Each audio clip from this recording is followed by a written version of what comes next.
All studios, this is WOCA, Ocala, Gainesville, The Villages, 1370 AM, 96.3 FM, The Source.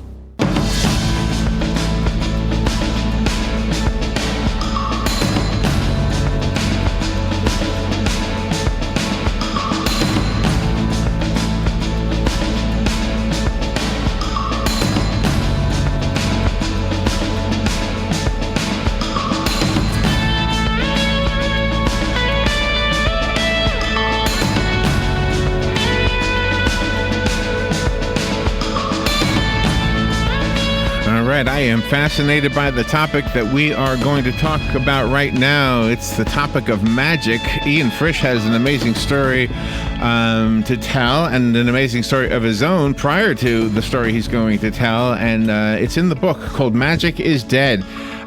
Ian Frisch is a journalist, a contributor to The New Yorker, Bloomberg Businessweek, Wired, The Washington Post magazine, Playboy, Long Reads, Vice, I know, Playboy, did I say Playboy? Yeah. Bloomberg Television, and he's on our show. It's such an honor to have him on. Magic is Dead is a memoir, and I can't wait to hear about this fascinating thing that happened to him when he discovered, was it Chris Ramsey? Am I remembering the name right? Mm-hmm. Of the magician? Ian, good morning. It's an honor to have you on our show. Thank you so much. I really appreciate it. Where are you? Where are you calling from? I am currently in Buffalo, New York, looking at my next story, but I do live in Brooklyn full time. Oh, okay. So tell me, so let's talk about you first, because it seems like that's a good starting point for this conversation. You were struggling. You weren't experiencing the journalistic life you thought you would, right? Yeah. I mean, being a freelance reporter is kind of tough, especially when you're starting out. And it just so happens that in the first year of my journey as a freelancer, I stumbled upon this story, which kind of carried my career for the next couple of years. Were you a fan of magic before? Mainly just as a spectator. I mean, I would watch David Blaine's TV shows, and I always really enjoyed magic from that perspective, but I never practiced it myself. I guess I was kind of like a lot of people where I didn't really know how to get started, or that you could learn this sort of thing. I thought magicians maybe were just kind of born with these abilities. I know. I also, I've watched David Blaine and go, how the heck did he do it? It was the thing he did just the other day on Good Morning America with Michael Strahan. Is that how you say his name, Rob? Yes. Strahan? And he had him think of a color. He said indigo. He opened up the box of crayons. That was Michael's own box of crayons.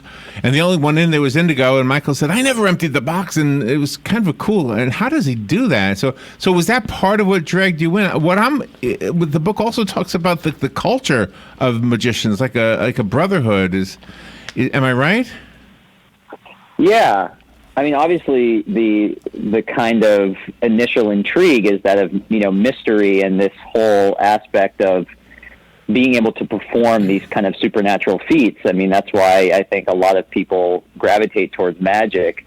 But the reason I really fell into it super hard and became quite obsessed with it was the new generation of magicians that I had kind of fallen in with. You mentioned Chris Ramsey. He was the first guy that kind of introduced me to this world, which is now being populated by these new young magicians who are social media savvy, who are kind of changing the art form and modernizing it in their own image. And you say in the book that for this new generation of magicians, they wanted to get rid of the top hats and the rabbits. That kind of stereotype. I mean, these stereotypes have clung on to the art form for, at least 100 years now, and it's difficult to kind of distance magic from those sorts of things because of how pervasive they've been. But with the internet and social media, everyone has a voice, and they're able to project their own brand of what they think a magician should be in the 21st century. So that was the real catalyst for magic's progression in the present day. So going back a little bit, just to ask you about something that's happening today, if you remember the Amazing Randy and the fight he had against people like Uri Geller, for those who don't know those two names, Uri Geller said he could bend spoons with his mind, and he never said it was a magic trick. He said he was actually doing it.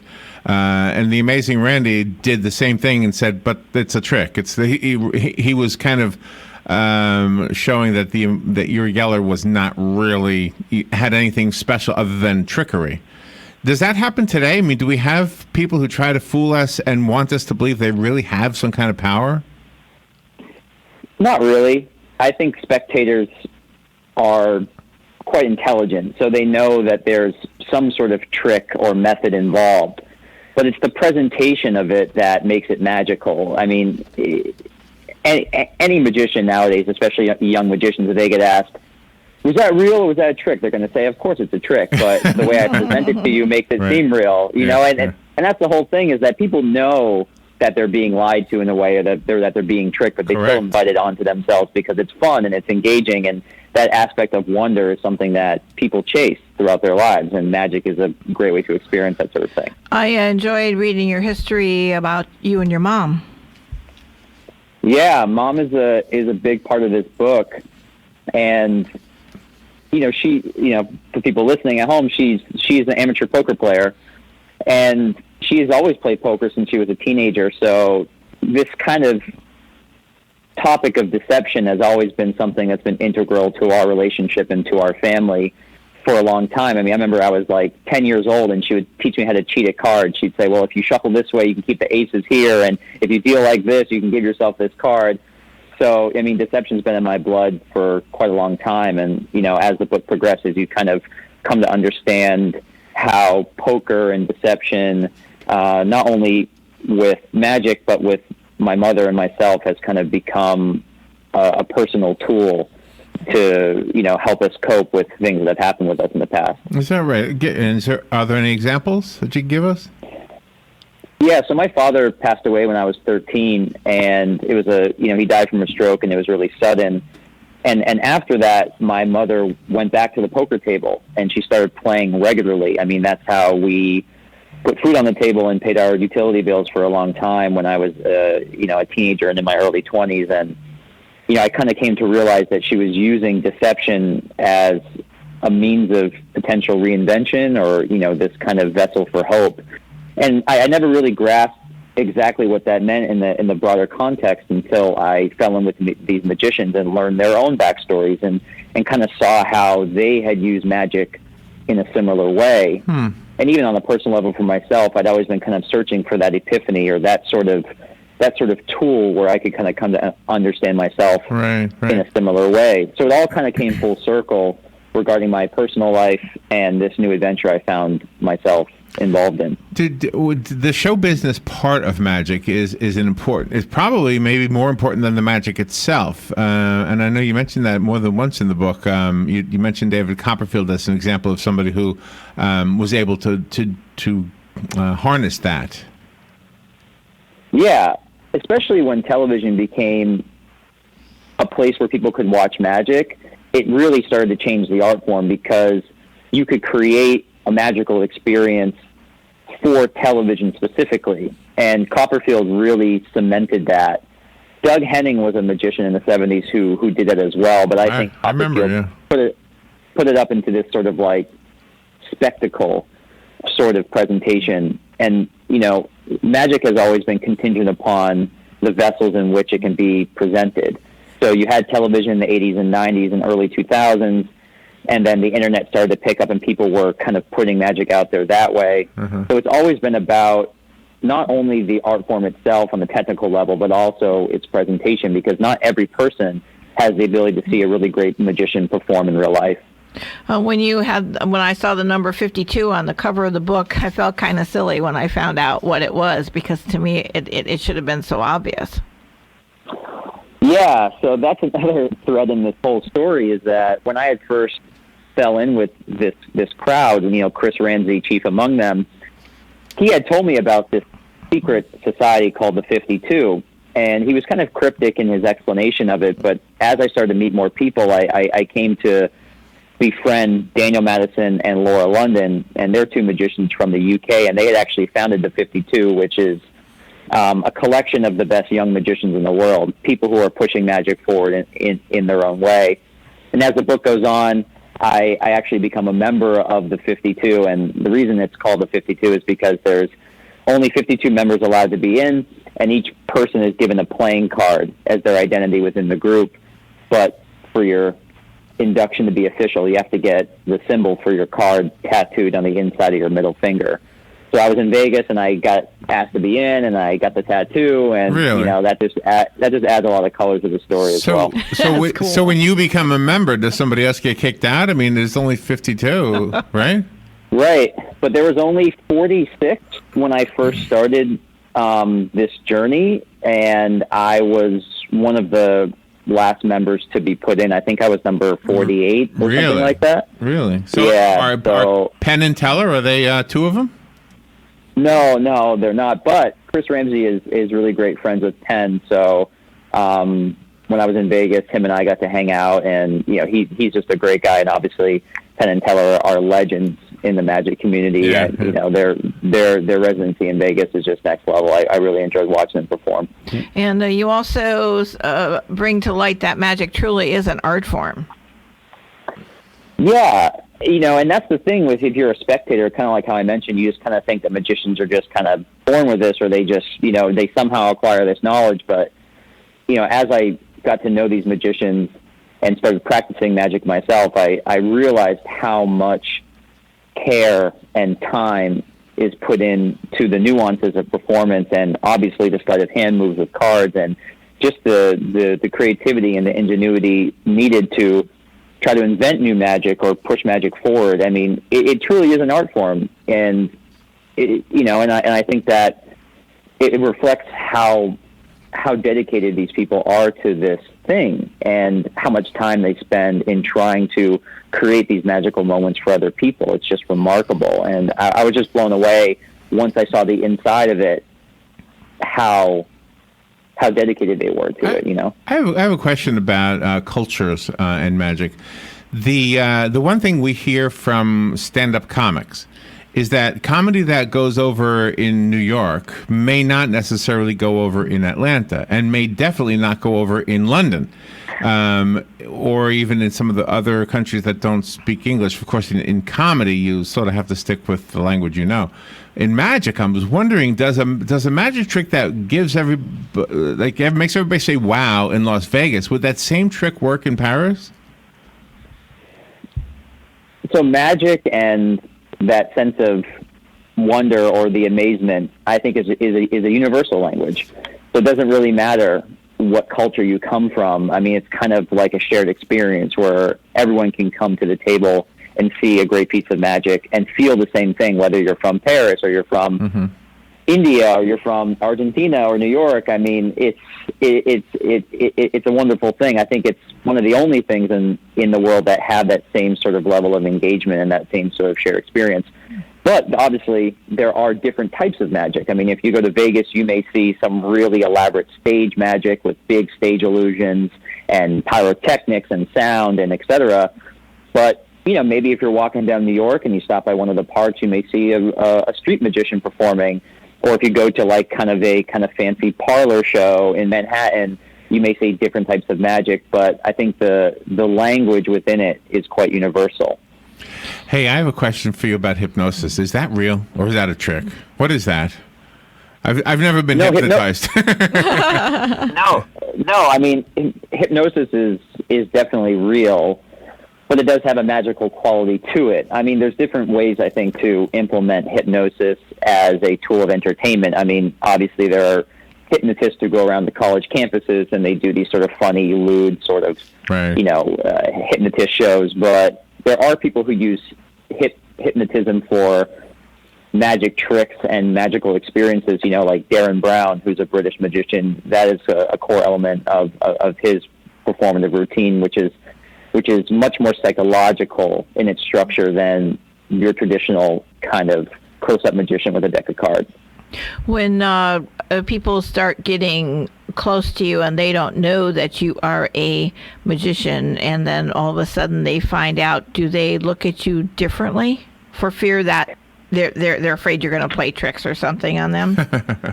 I mean, I don't know about that. I mean, I don't really present myself as a magician. I'm kind of a journalist first, and maybe a pretty decent amateur magician second. But magic has become a hobby of mine, and I'll always continue to try to perform and get better at it. But yeah, if I'm hanging out with some friends and there's a deck of cards lying around, but surely by the end of the night, someone's going to ask me to do a card trick or two. So what is what are the laws or the rules for being part of 52? And I guess I add part B to the same question. How do you and the other 51 feel about the videos that people put on where they reveal how a trick is done? Well, the thing is with the 52 is that the main ethos of the club is to continue to push magic forward in a positive way. And for part B, regarding the revealing of methods online, there's a huge divide in that, and it's basically along generational lines.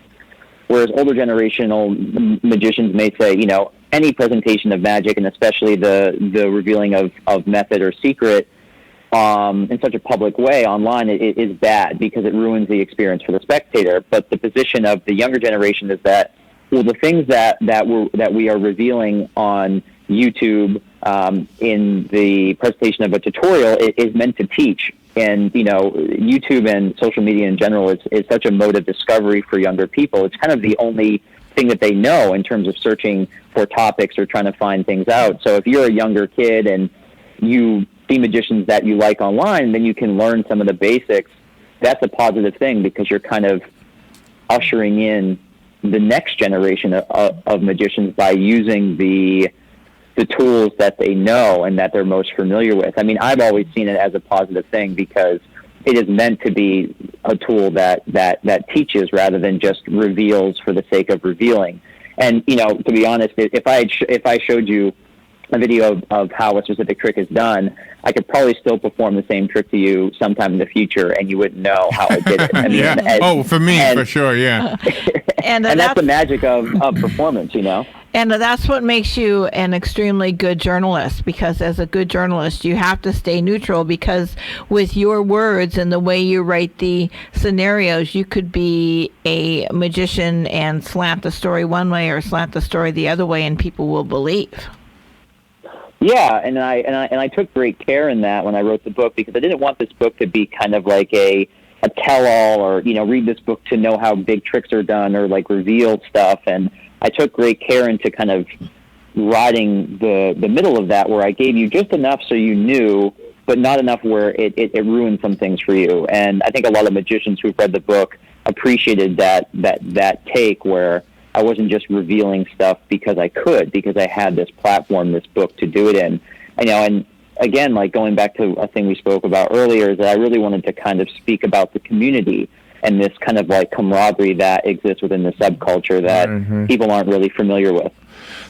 We saw David Copperfield a few years ago, a long time ago actually, and he was floating on stage. I mean, he was weightless. Yeah, that was amazing. And I don't want to know how he did it. I do want to know, but I'm not asking you. But one thing I wondered about was, as he gets older, I mean, he was in good shape. It looked like it was a physical thing. It looked like he had to be physically in shape in order to pull that off. Somebody who's older or maybe not as in shape couldn't do that same trick, I'm guessing. Is that right? I mean, could David Copperfield flip around when he's 83? Is he going to be able to do that? I mean, I don't really know. I mean, it kind of depends, but obviously some of those larger, more involved stage illusions do require a physical element. There are magicians who are in their 80s who are still doing card tricks because all you need is two working hands and a sharp mind. But, obviously some of these bigger, more involved stunts, the stuff that maybe David Blaine does where he holds his breath or he stabs himself with an ice pick, I'm not sure I can see a 75-year-old man doing that on stage. Who's the guy? There's one magician, and I don't think... I wonder how the other magicians feel about it. I wish I could remember his name. He's really fun to watch on YouTube. He's got long hair, and he makes a guy. He cuts a guy in half, and the legs run one way, and the top of the body runs the other way. And I'm thinking, this has got to be video trickery, right? I don't know. I mean, do you know who I'm talking about? I don't. Long hair. I think he's got long dark hair, and he does these magic tricks on YouTube. And one of the tricks that comes to mind is he cuts somebody in half or something on a park bench, and the legs run one way, and freaks everybody out. And I don't. I often think, okay, that's not real. I mean, these people are all planted to look like they're surprised. It wasn't Doug Henning. It was. Oh my gosh, I can't remember his name. Not ringing a bell, huh? No, but speaking of like camera tricks, I mean, especially with the internet, there's an added layer of skepticism to how magic is presented now. A lot of people are like, well, there's so much technology out there. It's so much easier for a magician just to fake something and put it on the internet, which is true. But there's a sentiment within the younger demographic that, we should stay true to the roots of magic, which is like, actually performing something for real rather than using all these new tools to just make it seem like we are. I just looked it up. It's Chris Angel. Oh, Chris Angel, yeah. I don't know. I mean, Chris Angel is someone in the community that, people have varying opinions about. And some people say that he uses fake spectators. Some people say that he doesn't. I can't say for sure, but there are definite rumors about how his television show came together. What I really enjoy about your book is the detail that you have in there. It is absolutely amazing. Thank you so much. Yeah, I mean, when you live in this world for 3+ years, it becomes your life. So it was just something. It's like I tell people, like, I didn't choose this adventure, really. It kind of chose me, and I just kind of ran with it. Can you do a magic show for a blind school? Like, if all the people in the school cannot see, are there some magic tricks that don't require vision? Of course, definitely. There are a lot of magic tricks that you can do just based on touch or based on hearing, auditory illusions, things like that. I mean, I think it would take a little bit of preparation to kind of draw up that type of routine, but magic isn't just for people who can see. Magic can exist for anyone. It just requires the right performer to do it for them. The reason I'm asking is because Robin and I used to do music for children, and obviously there's a school in St. Augustine for the deaf, and we couldn't obviously play for them, or so we thought.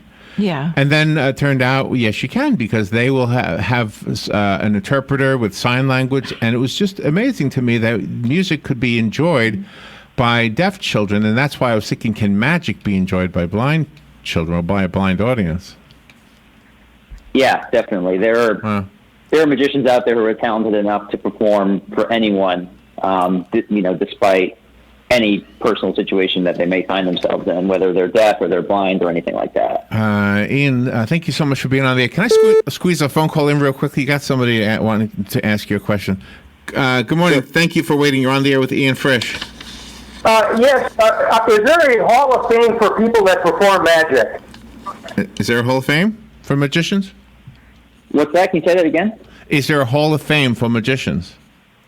Hall of Fame? No, there is not a Hall of Fame, but there are magic clubs that have been around for decades, if not over hundreds of years, that people can apply to be into, and they have to perform, and they can rise the ranks. There's the Magic Circle in London, which is really famous for European magicians, and then there's also the Magic Castle in Los Angeles, where you become a member by showing your chops, basically. Oh, my. The book is really fascinating. It's currently number 8 on Amazon in the Magic Games category, and I found it on Amazon. Do you have a website real quickly that you want to direct us to? Sure. It's just ianfrisch.com, IANFRISCH, and my Instagram is Ian_Frisch, and on Twitter I'm just Ian Frisch. All right, wow, very good. Wonderful. Ian, fascinating topic. I love this topic, and I'm in awe of some of the people you've hung out with. I'm a fan of almost all of them, and I'm probably a fan of all of them. I just don't know all of them. Ian, thank you so much. That was great. I appreciate it. Thank you. All right, we'll be right back.